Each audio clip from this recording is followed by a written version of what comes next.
እኛ ኢትዮጵያውያን በበርካታ ጉዳዮች ላይ በአንድ ልብ መከረንና ተግባብተን እንደ አንድ ሕዝብ በተሰለፍንባቸው ጉዳዮች ላይ ታሪካዊ ድሎችን አስመዝግበናል።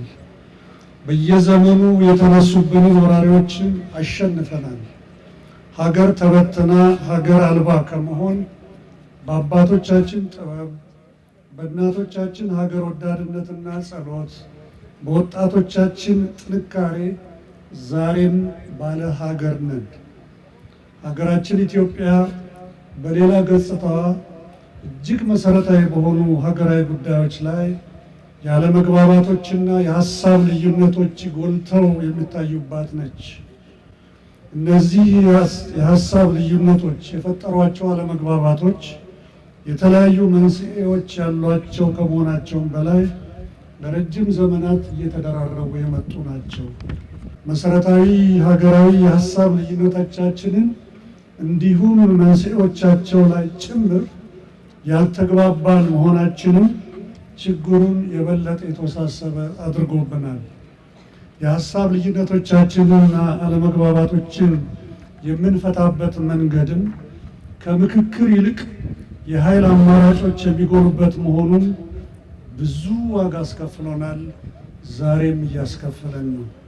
የተከበራቸው የመድረኩ ተሳታፊዎች፣ በአማራ ክልል ያለው ወቅታዊ ሁኔታ ለዚህ በማሳያነት የሚጠቀስ እየኖርንበት ያለ እውነት ነው።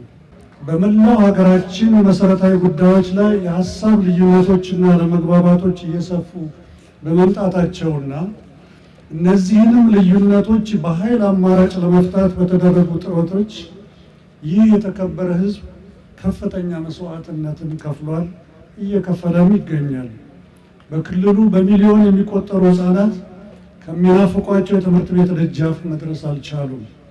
ሴቶች እናቶቻችንና እህቶቻችን ለከፋ የጤናና የማህበራዊ አገልግሎት እጦት በመዳረጋቸው በውስብስብ ችግር ውስጥ እንዲያልፉ ተገደዋል። በርካታ ወጣቶች ህልማቸውን ይዘው ለመቀመጥ ወይም ወደ ጫካ ለመግባት ተገደዋል። ቀላል ግምት የማይሰጠው ሀብት ንብረት ለውድመት ተዳርጓል። ከሁሉም በላይ በሚካሄዱ ግጭቶች የማይተካ በርካታ የህይወትን ዋጋ ከፍለዋል። የሀገራዊ ምክክርን እጅግ አስፈላጊነትና ወቅታዊነት አጉልቶ የሚያሳይ ነው።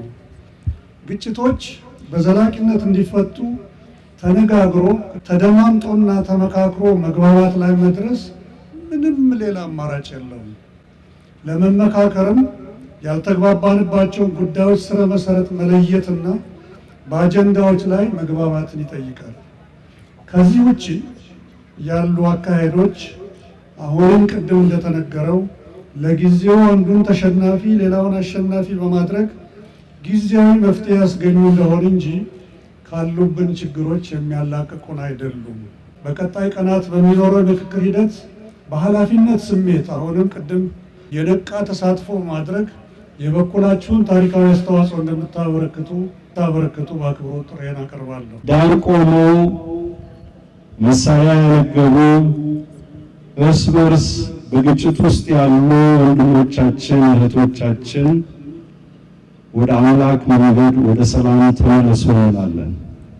የአማራ ክልል ይጠራችኋል፣ እናቶች ይጠሯችኋል፣ አባቶች ይጠሯችኋል፣ ኑ በሂደቱ ተሳተፉ እያሏችሁ ነው። እኛም ይሄንኑ እንደግማለን። ቸር አምላክ ይሄንን ሂደት እንዲያሳካ፣ ቸር አምላክ ኢትዮጵያን እንዲጠብቃት እማጸናለሁ። ኢትዮጵያን ሊያድናት የሚችል ምክክር ብቻ ነው ብላችሁ አምናችሁ በመምጣታችሁ እንኳን ደስ ያላችሁ፣ እንኳን ደስ ያለን። ምክክር ማለት የአንድ ወገን ብልጫ ሀሳብ ብቻ የሚወሰድበት ሳይሆን ሁሉም ያላንዳች ፍርሃትና ያላንዳች ሀፍረት የሚሰማውን መግለጽ አለበት። በዚህ ላይ ምናልባት አመዳደባችሁ ከባለስልጣኖችም ጋር ሊሆን ይችላልና ባለስልጣን ስላለ እንፈራለን ብላችሁ የሀገራችሁን ጉዳይ በጉያችሁ ብቻ ደብቃችሁ መመለስ የለባችሁም። ስለዚህ ማንም ኖረ ማንም ተቀመጠ ለአማራ ክልል ለኢትዮጵያ ሕዝብ የሚበጀውን ነገር ከመናገር ወደ ኋላ እንደማትሉ ትልቅ እምነት አለኝ። መደማመጥ ከሌለ ምክክር የለም። የምንደማመጠው ለምን መሰላችሁ?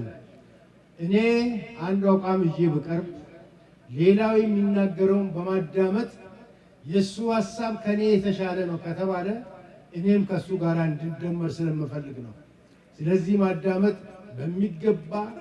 በሚገባ ትልቅ አስተውሎት ሊሰጠው የሚገባ ነው። እዚህ በምክክር ጊዜ እንደ ፍርድ ቤት ጥብቅና የለም። አሸናፊና ተሸናፊ የለም። ሁሉም አሸናፊዎች ናቸው። ስለዚህ ከመጀመሪያው ነው አንስታችሁ በምትመካከሩበት ጊዜ ለማሸነፍ ሳይሆን ለመግባባት ነው።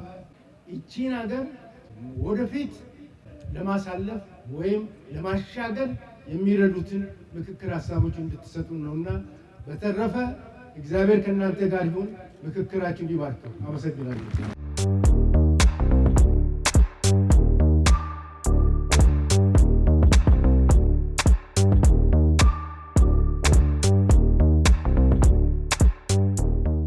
በዚህ ምክክር ኮሚሽን ሀገራችን ኢትዮጵያ አሁን ካለችበት ነባራዊ ሁኔታ አንጻር ማንኛውም ማህበረሰብ እናቶችም፣ ወጣቶችም፣ የሀገር ሽማግሌዎችም እንዲሁም የሃይማኖት አባቶችና ይመለከተኛል የሚሉት ግለሰቦች ሁሉ ስለ ሀገራችን ኢትዮጵያ አሁን ባለችበት ነባራዊ ሁኔታ ላይ ወደ ሰላሙ እንድትመጣ የወደፊት ደግሞ አሻጋሪ የሆነ አጀንዳዎችን አንስተን ሀገራችን ወደፊት ትልቅ ሀገር ሆና በአፍሪካ ብቻ አይደለም ዓለም አቀፋዊ ሀገር እንድትሆን የሁላችን ተስፋ ስለሆነ ይህንን መሰረት በማድረግ ለሀገሬ መከራለሁ በሚል ሀሳብ ተነሳሽነት ወደዚህ መጥቻለሁ ማለት ነው።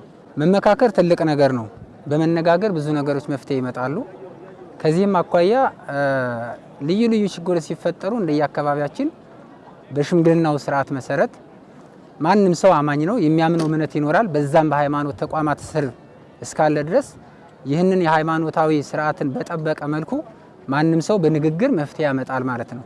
ከዚህም አኳያ ለወደፊት ሀገራችን በእንደዚህ አይነት ነገሮች መክራ ትልቅ የሆነ አጀንዳ ተይዞላት ያው ሰላም እንዲመጣላት የሚል ተስፋ ስላለኝ ያው ተሳትፌያለሁ ማለት ነው። ከሁሉም ብሔር ብሔረሰብ ተመርጦ እዚህ ለአገራዊ ምክክር የመጣውን ህዝብ ሁሉ ከዚህ ሁሉ ህብረተሰብ ሀሳቡን አመንጭቶ ተሰብስቦ ለዚህ ለአገር ይሆናል ለሚመጣውን ትውልድ ይሆናል ብሎ የሚያስቡትን ሀሳብን አስቀምጦ ንቀት ስለሌለው ሁሉም እኩልነት የሚያይ ሰው በመሆኑ ብቻ አምኖ የተሰበሰበውን የምክክር አገራዊ ምክክር ስለሆነ እቺ ሀገር ለወደፊቱ አንድ መፍትሄ አስቀምጦ ማንም ሰው በመሆኑ ተከባብሮ የሚኖርበት ይሆናል ብዬ ነው እንደኔ የማስበው። ለሰላምም ተወያይቶ ከዚህም እንደገባ ለሰላምም ሰብኮ ለመንግስት ላይም ደግሞ ቡራ ከረዩም ላለ አገራችን ሰላም ነው፣ ሰላም እንፈልጋለን፣ ካሁን በኋላ ይሄ በቀናል ግቡ ብሎ ማንም ሰው የመስበክ እድል ይዞ ወደ አገር ቤት ገብቶ ሰብኮ ይሄ ክልል ሰላም ሆኖ ወደ ነበረበት እንድመለስ እዚህ የመጣው አካል ሁሉ ግዴታ መሆን አለበት ብዬ ነው እንደነማስበው።